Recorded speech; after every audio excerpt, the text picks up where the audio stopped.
আজকের অঙ্ক 3-2। So same kind of অঙ্ক cosec theta minus cot theta minus root over 2 minus 1 হলে cosec plus cot এর মান হিসেব করে লিখি। এইটা আমরা আগের অঙ্ক দেখেছি, সেম কাইন্ড অফ অঙ্ক।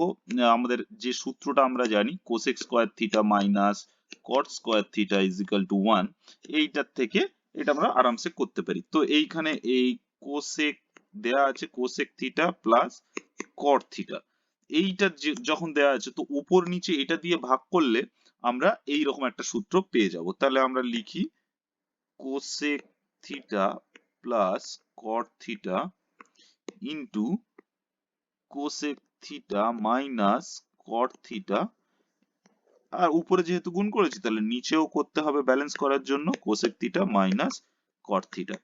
তাহলে কি হলো, এই জায়গাটা থেকে এই পুরো পোর্শনটা থেকে আমরা কি a square minus b square এর ফর্মুলা পাই।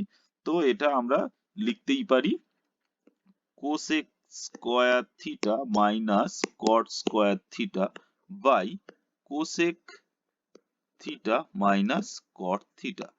এইটা সমান সমান কি আমরা জানি 1, তো 1 বসে গেল, আর নিচে এইটা cosec minus cot এর মান কত, √2 minus 1।